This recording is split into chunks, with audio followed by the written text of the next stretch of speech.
I was literally resenting doing some of the things that I was doing. Like I was like mad that I have to go to this part of my life. What matters more is my authenticity than a fear of people judging me. We think we have it figured out. We don't know shit. Dr. G, welcome. I'm in the house. He's in the house.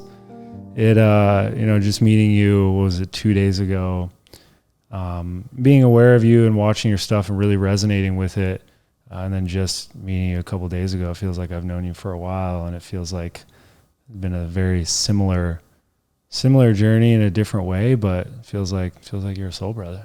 Soul purpose brothers, man. We in the purpose to heal, help elevate humanity and consciousness. And you have your gifts and you give it to the world. I got my gifts. This is how we recognize people who are doing the gifts. Absolutely. In alignment, given to the world. That's you. That's me. We see each other. That's the vibe. I get this visual inside my head. It's almost like we are like the collective immune system, right, for like humanity as like the cells. Yeah, exactly. Right. I would love to just give people a little bit of background on you, just a little bit of your journey. I know you're a naturopath among many things. Just give people a little bit of background on yourself. And I know we had a couple conversations earlier about some leaps that you've taken, and I would like to get into those as well. For sure. Naturopathic medicine was something that was not on my radar until I was in school to be a dentist. And I was like, Hey, I'm going to be an orthodontist, and I want to help fix kids' teeth and give them confidence. Because I had some pretty messed up teeth as a kid. Yeah. And I went into school thinking like, oh, college was cool. Like I was smart. Like I can get through this. And then really quickly realizing that I was with people who did well in college. And like I was very average in dental school. And when you're very average in dental school, you ain't getting into that residency of orthodontics from day one. Like you got to hit it from day one. And I was like, oh shit. I was like, what the fuck am I going to do with my life now? Yeah. I don't want to be a dentist. No offense to dentists, but I don't want to drill teeth all day. I wanted to like align, move them, use, physics with the teeth, and that'd be really great. It was something I wanted to do. Then my mom got stricken with cancer, breast cancer, in my first year. And that was pretty wild for me because I had never had anyone in my life who had cancer. Never a loved one. I knew people who've had their parents with cancer. So it was an immediate feeling of helplessness because I was like, okay, I'm in Minnesota. Yeah. I'm on a party bus on Halloween with my classmates, and my dad's on the phone with me, and I'm in the back of the bus trying to hear him. And the next 2 years were a whirlwind. But long story short, I ended up leaving dental school because as I'm taking care of my mom a few months before for a winter break, I go back to school and she gives me this book. And it was some diet that I never heard of, but I looked at the author and I was in shock how editors could be so, how can you make such a mistake and negligent to write a name and then ND and not MD? I was like, well, how they put an N instead of an M. Yeah. So then at this time there was no smartphones. Yeah. I don't think, maybe they were just coming out. I didn't have one. Yeah. So I rushed into the cab, got home, opened my laptop when I got home in the cold Minnesota, still middle of the winter. Right? It's a new semester in January. And I start thinking about typing in naturopathic medicine. What is naturopathic? Where is it? Where are the schools? Yeah. And the first time I ever truly felt my soul talking to me was this flush of intuition. Feet, knees, belly, all the way to the tip of my head. I actually got intuition tattooed on my wrist, so I never forget that moment. Because it was a big leap. It was, now you are upwards of $50,000 in debt, right? Already. You've done a year and about a half of school. Wow. Probably more. I haven't looked. I don't want to look. And I feel that. And it's like this risk, like your soul's talking to you. Everything that you've set up is set up for you to succeed this way. But what are you going to do? And I was like, oh, it's not even a question. I'm out, right? Like I didn't even want to ruminate on it. I'm like, my soul says this, I'm moving. And then that set the whole precedent to going into the medicine that I've gone into. And, when you see a loved one with cancer, in my simple mind at that point where I didn't have much science in that background, like of medicine. I knew biochemistry, organic chemistry, but not like medicine because I wasn't in school yet, right? I knew teeth. And I thought, you get cancer, you do chemotherapy, radiation, and surgery, most people live. Not most people die and some people live. Cancer is nasty. And we are far from a cure because we approach cancer in a way where we don't understand it, right? The way we treat cancer is as if it's the problem.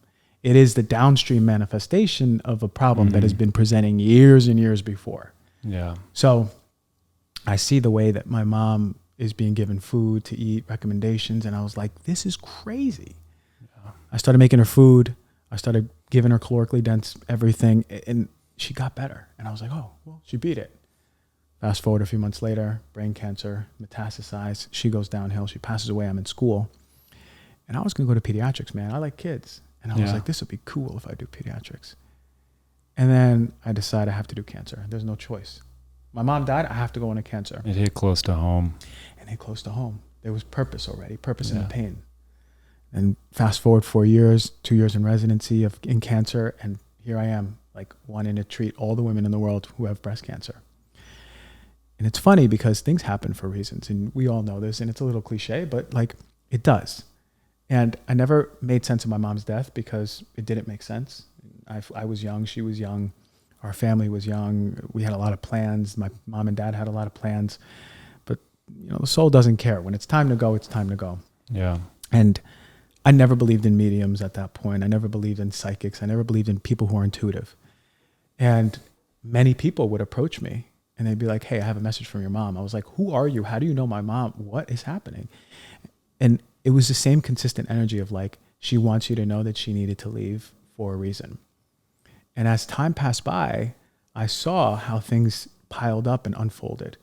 It was her death that led me to go into oncology, which led me to learn about breast cancer more, which led me to question what we know about breast cancer, which led me to learn more about toxins, which led me to learn more about emotions, which led me to go down the toxin route because that made sense. And that led to this huge growth through social media and podcasts and people responding because no one was talking about toxins. No one was talking about what's in your protein powder, your cacao powder. Are companies really transparent or are they out of integrity? Calling out companies, making shifts in company policies through just podcast and awareness. Like it was like a whole revolution for a few years. And then I was like, okay, great. The rest of my life can be rooted in that like fiery activist revolution of like companies need to do right by us, or I feel like I have something deeper to offer the world. And I've always been an intuitive guy. Even though I didn't believe in psychics, I'd always been intuitive. I saw ghosts. I saw spirits. I closed my eyes. I saw things. We come from an Ecuadorian lineage of like powerful medicine people on my dad's side. So that was always in me. Yeah. And ultimately, I would get into these deep meditations and see like these indigenous people in my meditations. And then I'd see them in my dreams. And then they'd start coming up in real life, waking life conversations. People would talk about these tribes and I'd see the same red eye paint over their eyes. And I went to the Amazon because I learned that this was a real tribe through synchronicity and ended up there and tapping into this really deep, like shamanic awakening. And I'm not calling myself a shaman because I promise you I'm far from it.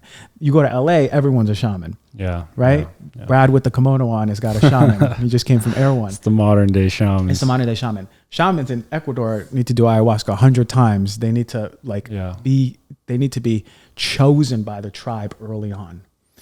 Whatever happened to me in those few years cracked open this space for going into the emotional healing.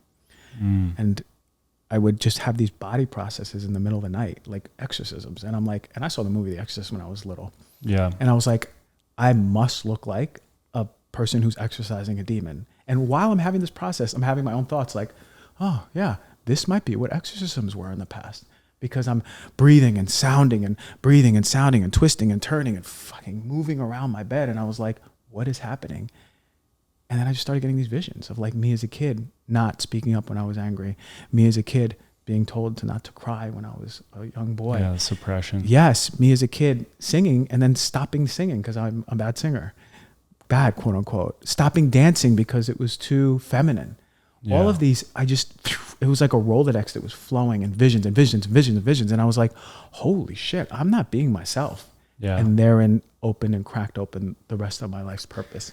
I want to dive into that for just a second. I want you to continue, but the process of you peeling the layers back of suppression and revealing more of your true self and your true expression.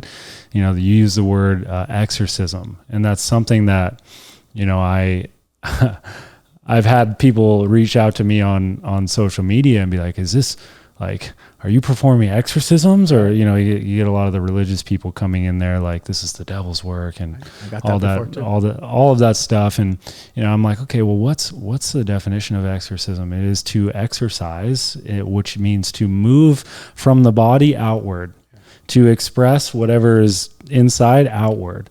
And so I'm like, yeah, you could probably call that an exorcism. It is to move whatever is suppressed outside of your body, to unwind, to unravel, to peel apart the layers, like somatically, viscerally, that need to come up and out, that need to move through you. Yeah, and the irony is the body knows how to do it. The body knows exactly how to do it. It's like we are like, we read like the newest blog, we read the newest book, we take the newest program thinking we need to know more. Yeah. It's not about knowing, it's about just being. Your mind can't even fathom the intelligence of your body. Of course. I've been saying that as a doctor, man. I was like, yo, we think we have it figured out. We don't know shit as doctors. You try to, scientists, right? We don't know it. You try to just wrap your head around the process of like digestion, absorption, and assimilation of nutrients that end up becoming the cells in your body. It's like, what a fucking intelligent process that is. We can't even fathom. Sophisticated and seamless. But we don't question really, okay, well, if the body can do that with food, what does it do with our emotions, or what does it do with repressed energies, right? Whether we want to call them spirits, demons, or emotions. To me, it's all the same thing, to be honest. I'm not a religious man. I am a spiritual man. And I believe that energy, when it's exercised or removed, is a person coming back to their authentic expression. For me, when I had those awakened exorcisms 5 days in a row, it was Monday through Friday. It was like, no, this is your work, this work week. This is what's going to happen. You're waking up at 4 a.m. And it was like these visions and movements and visions and movements. And I'm just dripping in sweat, and my body just took over. It was like I was a puppet. And in these moments, it was an unfolding of so many pieces. I found myself crying tears from the 90s, right? Wow. Screaming anger from the 90s, right? Fear, guilt, shame, and then ultimately sexual repression. I was like, holy shit, I'm like ashamed to be a sexual man because I grew up religious. And I was like, I can't believe the depth and the layers of emotional repression that I lived with. Yeah. And ultimately becoming more of an expressed person because of that. Mm-hmm. Without fear. Being like, okay, well, what matters more is my authenticity than a fear of people judging me. So, fuck, I'll sing. I don't sing that well, but I'll sing what I want to sing. I'll dance if my body says, oh, bitch, get up and dance. You like this song, right? Yeah. And for me, that is the juice of life. That's being human. And to me, the highest form of health. 100%, brother. I think that is life moving towards its aliveness. Right. And you, there's a couple things you said around just having that kind of intuitive soul hit. I'm just curious your perspective, because I think everyone has kind of a different perspective on this, but like, was that intuitive hit, do you feel like it was your soul, or do you feel like it was like the intelligence in your, like your body's intelligence, or like the animating force, or like what, if you could just put some language around that? Yeah, man, this is a great question, because I thought about this the other day to myself. Okay. Mm-hmm. What truly is intuition? I actually think it's a combination of both, right? The soul, the body, and then our mind, ego tries to really control, like, well, no, that doesn't make sense because that's not rational, and like that's not safe, and that's not normal, so that's not intuition, and I'm not going to do that. What the fuck? How do we even get here? I think the soul yearns to express itself in all of its greatness and magnificence of which it knows itself to be in human form. I think it knows that through the body. But we are the ones that hold back that expression through fear, right? Fear being that, and love being what the soul wants to express. Love being the full expression of all the things that the soul knows itself to be. I believe the inkling, the sensations, I think that comes from the fascia, actually. I believe that is the body talking to you through sensation. Yeah. But it's connected to the soul. So for me, it's like, sometimes I think like the soul sends a message and the body goes around the body, hits, not through the nervous system, but the soul, whatever ethereal message it sends, and I know how I sound, it goes to the nervous system hits the fascia gives you that feeling, and you're like, wow, that's my gut feeling. I feel like I should need to pursue this person, or I need to really go to this, take this job. Like, you kind of just know. It starts way before you even feel it. Your soul is like, hey, listen, let's activate intuition process number 4. And then the body's activated and you're like, intuition. Ultimately, you have the choice. Now, does your ego come in and say, you know what? I don't really do that. Or you know what? That person doesn't seem like someone I usually talk to. Or you know what? This job is out of my qualification and comfort zone. Yeah. Ultimately, we make that decision. So this is where that mindset piece comes in the holistic picture of everything. But the more in tune we are with our body, the more in tune we are with soul, meditation, the breathing, emotional healing, then the louder the intuition gets. Yeah. Because your body's talking to you. And then the more you listen to that intuition and carry it out, the louder your intuition, the signals get louder and louder and louder. Your body waits for you to honor it. You honor it. And then the body goes, oh, that was nice. Let me make it louder. And it's over and over. And then we call that an alignment. We call that walking through alignment, because you just know. Yeah. It's only thing you have to do is connect to your body and honor it. Honor it, carry out that which it wants, and ultimately you're serving the soul. And, I've had a lot of people ask me like, okay, how do I tap back into that? And there's obviously so many different modalities. People have been trying to figure out the process of getting the keys to the kingdom of your intuition for a long time. There's been so many modalities, but it does take time, because the more layers of like societal or religious or parental like impression that has been put on you, like the layers of removing that, it does take some time to unravel that. And then the ability to continue to listen. I feel like, there was a point in my life where I was not connected to my body. I was not connected to my soul. And I kind of just, I know that there was that voice coming through, because hindsight's always 20/20. We can always look back and be like, oh, fuck, I was getting those messages then and I didn't listen to it. And I think at some point the soul, or that intuitive hit is like, okay, well, you think you know best? Like, okay, we won't speak anymore, right? We won't speak very loudly. Right. Just speak softly, and it's not going to speak over your mind.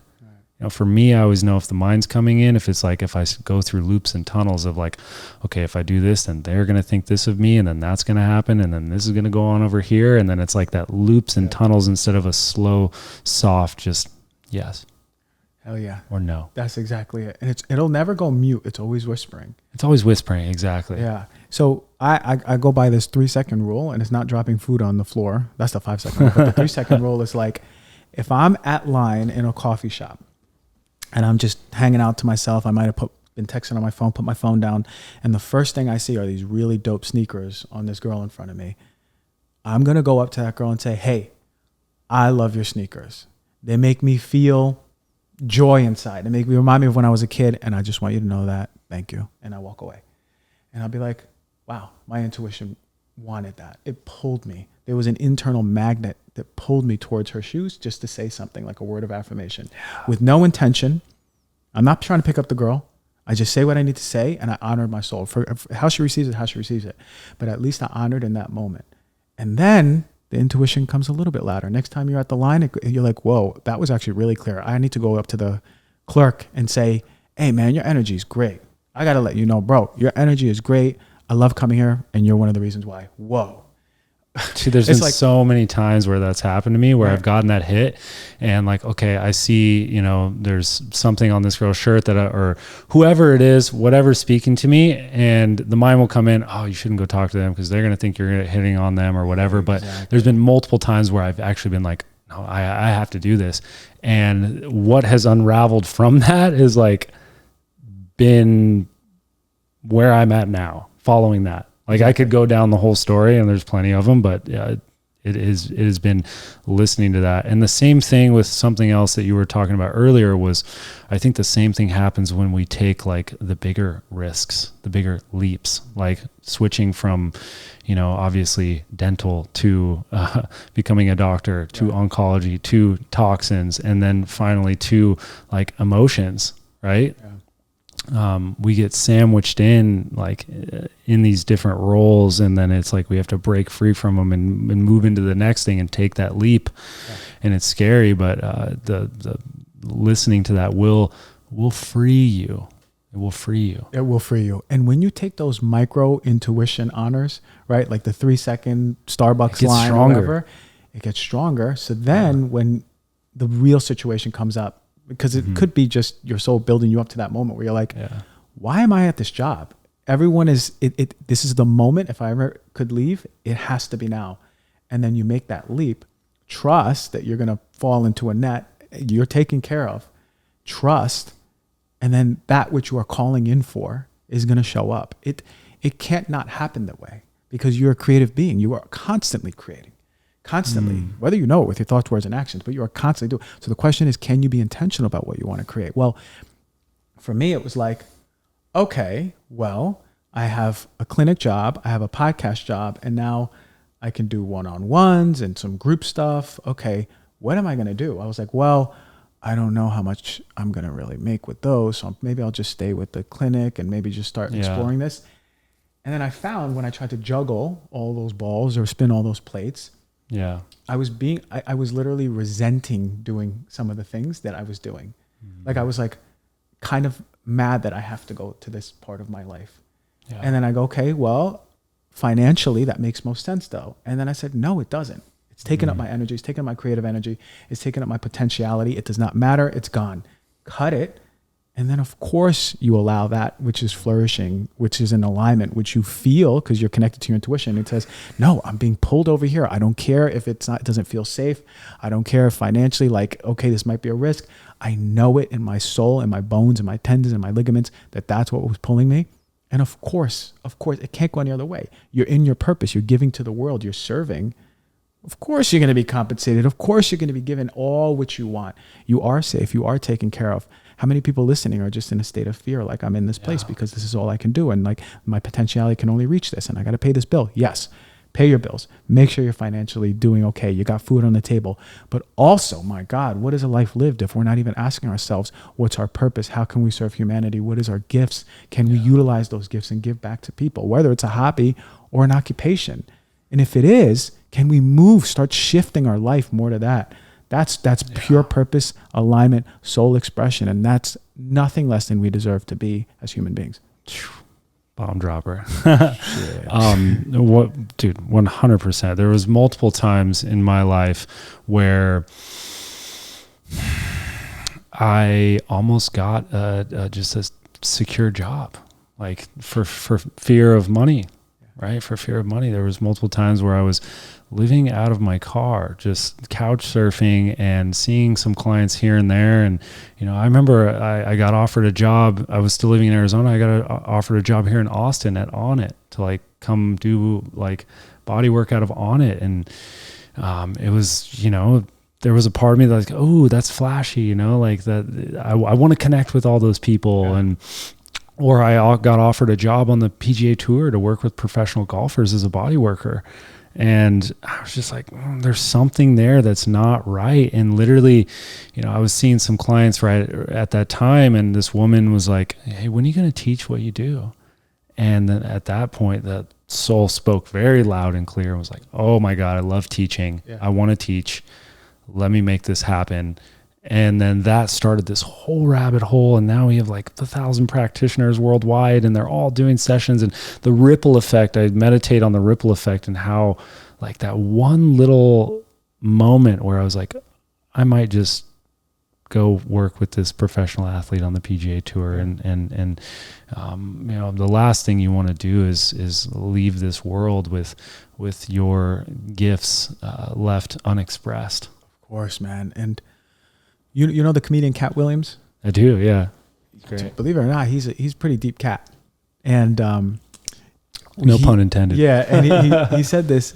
he said this quote that says, I don't want to butcher it, but it's along the lines, when you make decisions from your skill and not desperation, that's when your life begins to change. And most people make their decisions based on desperation, right? Yeah. I have to do this to make this happen. I have to do this to keep this going, versus your skill. That's when things blow up. So you're like, okay, well, it'd be really good to do this, right? Like part of me, that inside of me would be like, oh yeah, I can connect with all these people, or I can be with professional athletes. There's that feeling of like, great, that'll be good. Maybe it's rooted in some scarcity, but you knew your soul, you knew you're a teacher. Your soul said, no. You have skills as a teacher, and you honor that. And you see, like this is the point I try to make people. It's like, you all have skills. You all have gifts. To think that you don't, then it's the most inaccurate thing in the world. Everyone has skills and gifts that are unique to them. It is their fingerprint, right? And how beautiful that is. So can you bring them back online? Forget about the time where you were told you can't sing. Yeah. Listen, my dad was a professional ballet dancer. My mom was a professional salsa dancer. Okay. What about me? Can I dance? Yeah, a little bit. I can move a little bit, but how many times I've been told that that's feminine, don't dance that way. Because I like to move my hips. I'm a sensual dancer, man. I got the flow going. For so many years, I repressed that part of me. But my God, this is the number one barometer. If something makes me feel alive, I want more of it, period. And that type of dancing and moving makes me feel alive, right? So question, viewers, listeners, where do you feel alive? Are you alive when you sing in the shower? Do more of that. Are you alive when you dance? Are you alive when you draw circles and color them in and put smiley faces on them? Do more of that. Are you alive when you're doing massage sessions? What is your skill? My God, what a gift that you're taking away from the world when you're not even connected to it and sharing it with us. Because we need you. We need you sharing your gifts, right? All of us. And the only difference between people who are, you're like, oh, I want more of what they have, is that they're just in their authentic expression. That's it. And it's accessible to the viewers and listeners right now, today, to come back online. It's just fear that holds it back. Do what makes you feel alive and do more of that. Dude, what makes you feel alive? What makes you feel very alive? What makes me feel alive? I would say, well, teaching is one thing that definitely, there's always a massive amount of life force that comes through me during that. Lately, it's been music, making music. Your soul is yearning for you to share that gift of music, whatever it sounds. I'm about ready to put it out in the world. We'll see. Put it out. Give me the SoundCloud. Give me the Spotify. Give me all that. Come on, man. We need these. You know, if I get up and if someone says go in front of all of us and do a freestyle poetry, that makes me feel alive. Yeah. Freestyle rap. Okay, that makes me feel alive. So I do more of it. I don't need an audience. I do it in my sauna. I do it in my bedroom by myself. You know. Do what makes you feel alive. And I promise you, your soul, your body will thank you. You will feel healthier. You'll be more in alignment, and you are going to attract the people, places, things, situations, circumstances to give you more of that, which is beautiful. Wow. People will feel it, and it becomes magnetic because other people want to feel alive as well. And we live in a world that's become so the opposite of like alive, which I would consider like sensation or being full of sense or being sensual or being sensitive in a way, having sensory awareness. The opposite of that is to be numb, is to not feel. And if you look at like a lot of the epidemics of the world where it's like, you know, we got opioid crisis or alcohol or all these things that, you know, keep people in this small window of life where it's like, okay, I'm not feeling the lows. I've cut myself off from feeling the lows. I've cut myself off from feeling the highs. And now I'm living in this little flat line, which is a living death. Numbness. Yeah. And we call for that stimulus that is more intense than our body wants to reawaken us. And we're like, please, I want to feel something. If we think about sex, most people have sex and it's like rough, penetrative porn sex, right? The woman wants to feel the connection. I want to feel alive. Right. The man wants to feel, get it out of me. I have all this life force energy. Yeah. But my God, the sensuality of who we are is way more than that. But because we're so numb and we feel so unalive day to day, that's just an expression of that pathology of disconnect. Right. But when you're connected, when, oh my God, just being in this person's energy, I feel already like sensual attraction. Right. Ooh, wait, hold on. she touched my shoulder and we're breathing together. Oh my God, I feel like my shit is building up. I feel good. I feel alive, right? This type of, can we become more sensitive, as you said, or sensual to our environment? That's indicative that, oh wait, our body's online, our body's open, our soul is online. We're in the right spot. Because if you need to like put a bunch of flavors and additives and ingredients and synthetic this and that just to taste your food or to taste life, then we're missing the point of what it means to be a human. Yeah. It allows us to become more of a full, because this life is to experience the full spectrum of ourselves, like all of the shadow aspects of ourselves, all of the, God, I know that I've cut myself off from so many of the shadow aspects of myself, and then also like the powerful aspects of myself as well too. Like I think a ton of people are, when you tap into your own internal, like innate, powerful self, there comes a level of responsibility with that people are afraid of that as well. They rather stay in that little window, right? Yeah. And for me, when I see people in that little window, that's the culmination of just parts of them that have been allowed and unallowed throughout their lives, right? It's like people come to me and they'll sit in front of me and they'll be like, yo, doc, my body hurts. I have gut issues. I have thyroid issues. I have cancer. I have eczema, any physical issue. And then they'll talk about the mental, emotional disruptions that they have, right? Oh yeah, I've suffered with anxiety, depression.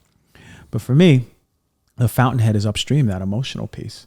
If your emotions are repressed, then your mental health will be disrupted. Yeah. Because ultimately they're compensations. Yeah. The anxiety is the compensation of a repressed emotion. That's the way that I see it. And that's what I've seen in my practice. And that's what I see in my work. So is the addiction. So is the compulsion. So is even the depression on some level. But then that manifests later as the physical issues. Yeah. So the question is like, as we go back to that emotional fountainhead, that has to be prioritized, not only just in what we do for each other, but in medicine. Like doctors need to be like, hey, okay, hold on.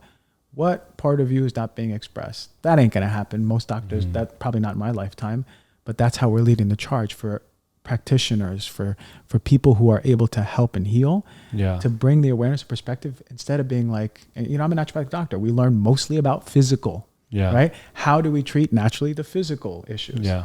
But what about the mental? Okay, hold on, let's go more upstream. What about the emotional? I wish in naturopathic school we learned about body work, emotional repression, fascia, whatever it is. Yeah.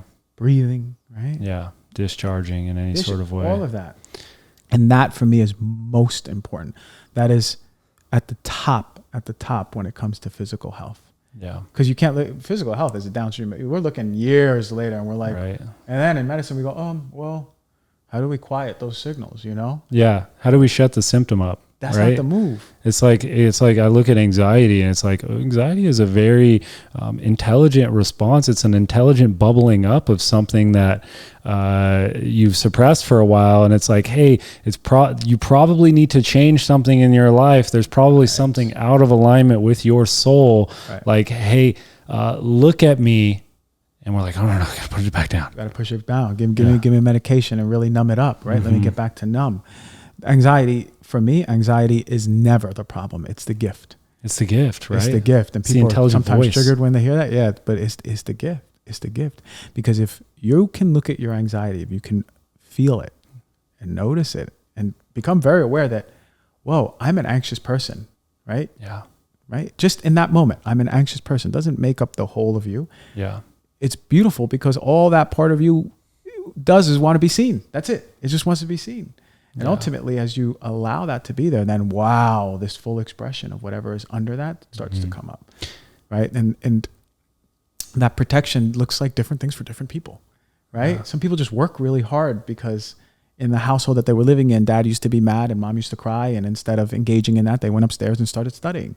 And every time they felt some sort of way, like they wanted to cry or get angry, they just studied. And then they studied. And then they did well in school. And then society said, you're doing great. And there's nothing wrong with being good in school and doing well.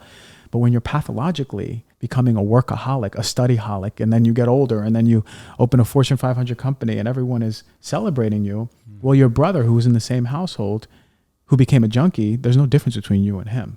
Yeah. Only your compensation was to become a hard worker, overworking, and your brother's compensation was to become a junkie. You're still holding in the same emotions. 100%. Yeah. It's interesting because I guess if you could speak to how do you like, I work with so many people individually and in groups to help like digest unprocessed emotions and to help them discharge and to help them feel.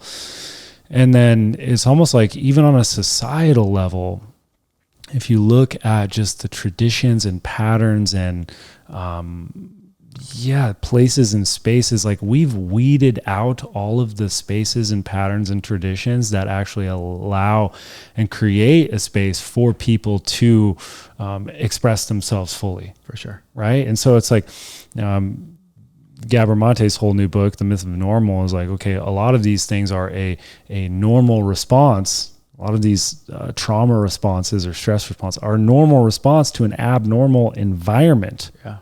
And so, and that's why I think a lot of these modalities are becoming popular because the world is asking for that, right? It's asking for, okay, we need these practices in community where we can come together and express, or alone or one-on-one, but where we can have a neutral space where someone can be the fullest expression of themselves, however they think it looks, whether it's ugly, crying or feeling absolute bliss and ecstasis and orgasmic. Yeah. We have weeded out those like ceremonial spaces. Yeah, you're 100% right. I was just thinking about this too. When we think about us in tribes, right? Like, let's say all the men would get together and they'd be around a fire. Yeah. Right. And we're welcoming in the boy who's becoming a man, and there's a fucking ritual, and there's a and everyone's standing up and we're chanting. Right. And we're making sounds. We're jumping together. We're tuning to each other. We're tuning to each other, right? Everyone in community, and it's allowing for that energy to flow, right? Upwards. And we're sounding, we're connecting, and we don't have that anymore. And then there's men and women dancing together, right? Attuning to each other, masculine, feminine movement, sounds, breath, sounds, music. That is how we evolved. We don't even have ceremonies within our own household. We try to make rituals in the morning and then we call it a ceremony. Like, we need community ceremonies that allow for us to move the energy which we're holding in. Yeah. So imagine you and me, we go to Nigeria, right? Yeah. I just found out I'm 10% Nigerian, right? That's pretty crazy. We go to Nigeria. Shout out to my Nigerians. We go to Nigeria and then we stay there, and then we're there for 2 months. Yeah. Oh, we'd be differently expressed people. 100%. Right? Because one, we'd be with our feet in the ground, we'd be waking up with the sun, we'd be eating from the earth, but we'd be partaking in these deep, deep spiritual and somatic ceremonies, right? We'd be dancing, we'd be chanting, we'd be singing, right? We'd be doing the things that we evolve with to move that emotion. So you're right. We are in a very abnormal, contracted, fearful state, conscious, society conscious, where we can't even connect to the very things that make us human. The things we evolve with, the things where we had that body intelligence, when we survive, or when you and I, let's say we needed to go kill a buffalo in that with the Nigerians, right? Or whatever we needed to kill.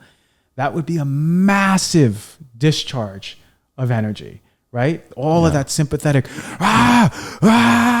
we kill it. And then it's done, right? We people are so disconnected to the fact that we all have the capacity to kill. If the world went to shit in a week and there were zombies, we'd kill zombies. We'd call it the people who want to steal our food, who want to hurt our family in a week, right? So where does that energy go, right? Yeah. We hide it under the rug and we're like, that's not safe for me to show. No, I'm going to be judged by parents, religion, culture, society, my partner. My God, we need a place and space to move that every single day, or if the very least, multiple times a week, all that energy that we have. Yeah. I'm curious, and thank you for that. That was a powerful visual. It took me on a ride.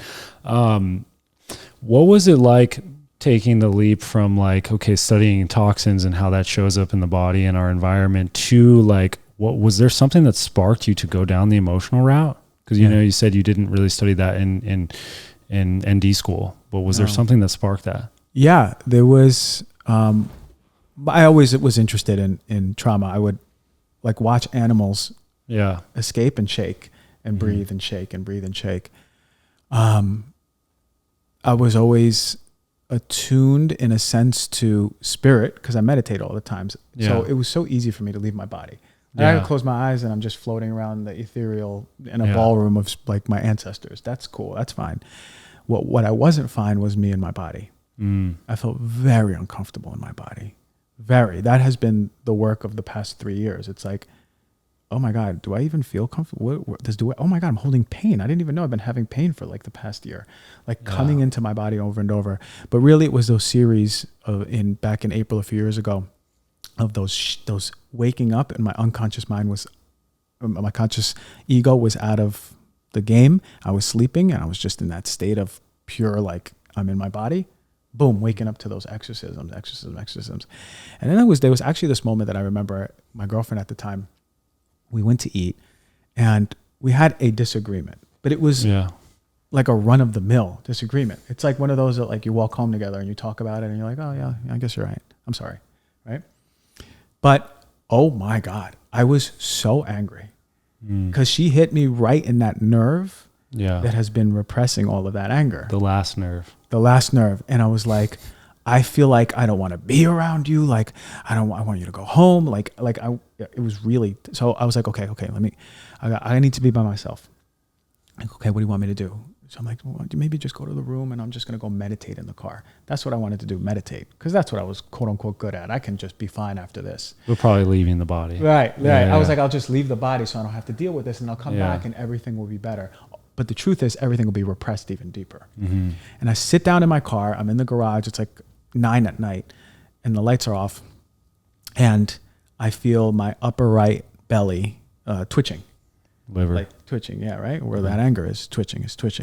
And then I feel, I kid you not, like a little ball move through my liver, move up my trachea. It's moving up and then it hits my throat. And the moment it hits my throat, I start gagging and I go, right? And then the moment it moves to my mouth, it pulls my jaw open and I go, I'm going to throw up in my new car. And then instead it was you needed to yell. And I was like, what the fuck was that? And then again, and then it starts moving up. It's like more. Over and over and over and over for an hour and a half. I'm sitting in my car in sweatpants and a purple sweatshirt and dripping in sweat. By the time I was done, my pants were soaked like I jumped into a pool. My shirt was soaked. I took pictures of this. Yeah. Because I go upstairs and I go to my girlfriend. I go, I think I just had an exorcism. And she's just looking at me and she's like, what the fuck happened to you? Like my face is different. And that was a moment where I was like, when I was yelling, maybe by the 80th, 90th yell, I started getting visions of me not standing up for myself. And when there was like a little bully situation when I was in 7th grade. Yeah. And like, I was just yelling at that bully. But then I went further and I was yelling at my dad and I was yelling at like people, like all the people I should have expressed anger for. It was like a Rolodex again that was showing me. And I was like, oh my God, this is a yell from the 90s. This isn't like now. This has nothing to do with my girlfriend. And the irony is like, if this didn't happen, I'd have held that anger back and it's still, she would have triggered me throughout the relationship and I would have been taking out deep repressed anger out on her. And it wasn't on her, right? It was me projecting that anger towards her, the triggering. So the gift was being finally truly in my body and allowing myself to really go through this process. And it's unfortunate because it always comes out on the people that we're closest to. That's why people have such a hard time with family, with relationship. And I think that a big paradigm shift for people's understanding, and it's beautiful that you were able to tap into that at that moment, but that discharge, that yelling, that sweating, that whatever the movement of energy that's moving through you, that needs to move through you, is a sign to your nervous system that says, okay, we've moved this energy through us. We're not in the presence of a stressor anymore. We've completed the necessary action that the body needed to do in the moment. Yeah. You didn't necessarily need to go back and relive, the bully or your dad or whatever it was. Like, we don't always have to go back into the story, but a lot of times we do need to complete whatever necessary action that our body needed to do. And I find that a lot of the times when I'm doing that, the stories will come up, they will flash. Right. but it's not the talk therapy where I'm okay, let's like repattern and repattern the story. Let's complete whatever necessary action that the body needed to do, discharge, and now the body can actually go back into a state of relaxation. Yeah. And we don't realize that most people, they've rationalized the story and all the things that happened to them inside of their head, but their body still thinks that it's in the presence of a tiger. Yeah. And so when the body's still in the presence of a tiger, you're constantly on your last nerve. You have no more nervous system capacity. That's where we hear our parents say, I'm about to have a nervous breakdown, or you're on my last nerve. Yeah. And what that is a nervous system that has zero more capacity. And if you get on this last amount of capacity that I have, well, I'm about to have an involuntary expression all over you. Yeah, exactly. That's the warning, right? Like I'm on my last nerve. I'm on my last nerve. Yeah. And something that is semi-controversial that I sometimes say is that to truly heal trauma, you can't be talking about it. Because it's not about talking about it. This is what the ego loves.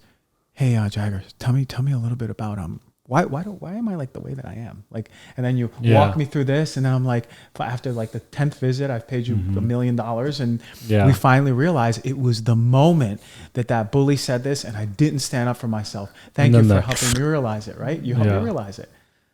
So, what does that change? Does the body have that release? Does that have that moment where all of that expression that was being held in, moving through? Ultimately, for me, it's like you can't do trauma healing just with talk therapy. You can do talk therapy and somatic together, or you could just do the somatic, experience it, go through that process, and ultimately, sometimes you'll get the visions and be like, oh my God, that's when it happened. I get it now. Yeah. We're doing it the reverse way. We try to appease the ego with the linearity of time. Yeah. If I find out this, then I will feel blank, but it never happens. We have better communication styles, and we can move through those moments when we're triggered better. But ultimately, it has to be felt. You have to experience that which you're holding in. Yeah. Because you're going to be stuck in this repetitive loop of like, why do I keep doing this? Why do I always attract this person or place or thing or situation? Yeah. I had the best therapist and we made breakthroughs. Okay, great. But your body doesn't care about breakthroughs.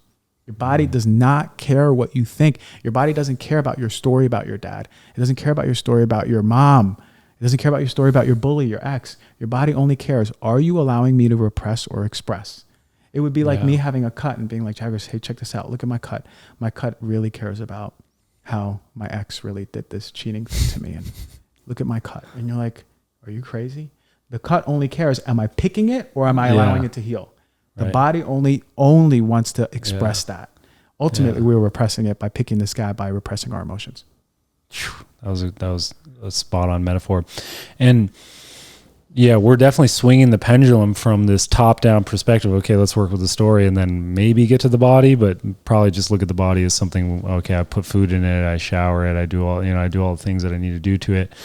But now I do see this, it's a beautiful thing to watch this evolution of the pendulum swinging back to this bottom up approach, working with the intelligence of the body, then moving into the mind. But it's interesting because there's so many people that want to expand their consciousness, right? Connect spiritually, or to think, think bigger thoughts, right?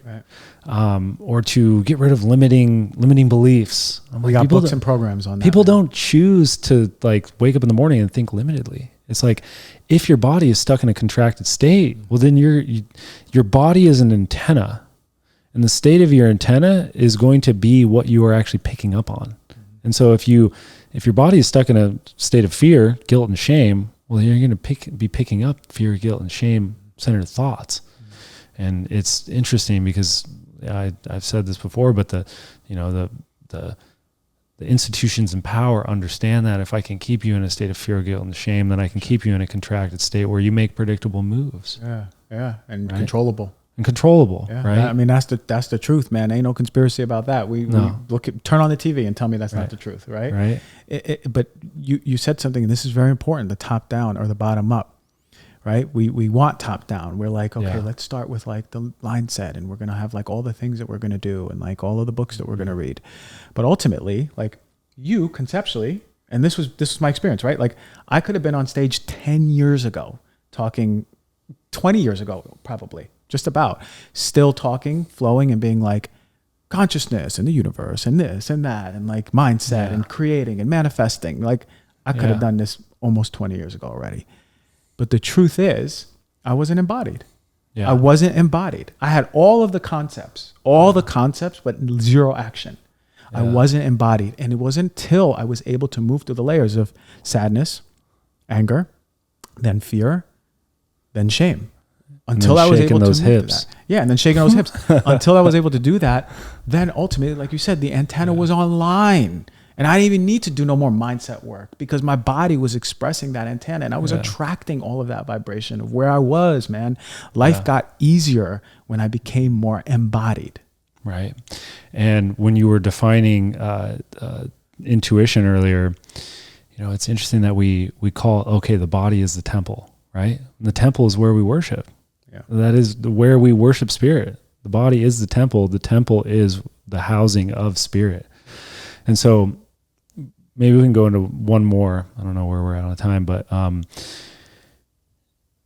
it's an interesting thing because working in this place where I'm working with a lot of people to help people express a lot of deeply repressed stuff. At some point, it goes from, we've released a lot of this pent up, suppressed emotion, and there's always more there because we're always accumulating more as we continue life. But I really feel this felt sensation of, the first step is like, we do need to discharge and release a lot of the suppressed emotions. Maybe it's even ancestrally as well too, going back pretty far. But then at some point it's like, how do I turn my expression? How do I channel that stress or that pressure into an expression that is an art form, that is in symbiotic relationship to life itself and provides art or is up-leveling the collective life, right? Yeah. The collective experience, right? And you said a big piece on artistry because as I'm learning through my own one-on-ones and my own experience and groups and everything, it so much comes back down to two big pieces. Sexuality and artistry, which are ultimately in the same chakra, right? Yeah. If you want to call it. And what I see the most of is the repression in the root for men and women. They're so ashamed of their sexuality. Sexual repression is the biggest one. The biggest one, yeah. And for so many reasons, right? Yeah. How many men can hold a woman who's sexually empowered? Not many. Yeah. We have words for women who are sexually empowered, right? Yeah. We can hold a woman who can cry. We expect that. We see it in movies, right? We grew up with that. Yeah. But a woman in her anger, no, we can't hold that. That's a little bit too much. But my God, a woman who's sexually empowered, that's a threat to patriarchy. That's a threat to us, right? Because a woman in her sexuality, sensuality, and her anger can move a mountain. That's a woman in her power. Healthy anger. But the other side of that is artistry. And for me, that is the expression, pure, raw expression of soul. And we have lost touch with our artistry. Yeah. You want to know how I know? Because most people are in jobs that don't facilitate their art. Most people are contracted because they're so not in their art. But when we were kids, what did we do? Yeah. I can tell you, I was drawing, I was painting, I was dancing, I was singing, I was dressing up, I was doing acting shows, performances. I was literally everything, right? And it wasn't, my health didn't start getting better. My gut health, which was really the thing I suffered with, just my gut health. My gut health didn't get better until I started honoring my artistry. That's it. And it's like the most beautiful thing when someone is in their artistry because there's nothing more attractive. I don't care what your sex is. If you're on stage, you are enamored, fully present, just magnetized to the person who's experiencing or expressing their art. Right? And they're in that flow state. But all of us have the capacity for flow state. And which brings back to just what we said a few minutes ago. Like, what is your art? Do you even know what your art is? What is the thing that brings you life through artistry? Right? Like I said, I'll freestyle rap in my sauna. I'll close my eyes and I'll dance. For every friend's birthday, I either write a poem or I do performance art or I do a freestyle like poetry, or I do a scene from whatever. I just let soul flow through me, through my body in human form. And guess what? People feel that. People feel that. And for me, it's like, we have to tap into that, if not once a week, every single day, man. Like every day, every single day. If you have a job and you're doing accounting and you're looking at books, as soon as you close your book, what are you going to do when you get home? Yeah. What do you have capacity for? If you're exhausted, do you have capacity? Maybe if you love dancing, dance a little bit. Just do one song. Just a little bit. Just a little bit in the morning. Right. Can you take in 40 minutes of just drawing a picture? Just get a sketch pad if you love drawing and write a prompt like, take a quote from the internet and draw that quote. Just draw the quote. What does it mean to you? What does it look like to you? Get creative. If we're not getting creative, life is not flowing through us. Ironically, the more artistic I am, the more strong my libido is. 100%. It goes hand in hand. And it's beautiful because the more tuned in to the artistry I am, the more expressive I am just with me as a man. And that's the most beautiful thing. We're talking about deep healing. We're not talking about supplements here. We're talking about this is deep healing. Deep healing. This is embodiment healing. And your work, my work, people within our realm are doing the same thing. We're just bringing people back to this embodiment of their health, of their authenticity, of their artistry, of their sexuality, of their sensuality, bringing people back to life. We're literally bringing people back to life. What a gift. And all of us have that gift to give people the reminder of who they are just by us being us. I have chills from that, brother. It resonates within every one of the cells in my body. And it's been an absolute honor. Thank you for putting words to so much of what is already known within inside of us. It's nothing new. It's a remembering. It's a putting back the pieces that are already there. Remembering. That's the word, bro. That's the word, remembering. No learning. We ain't in school. Right. We're not in school. So I would love to, let people know where they can find more of your incredible work, how they can stay in touch with you and find out just how to connect with you. The Instagram is dr.gonzalez, Gonzalez, doctor spelled out.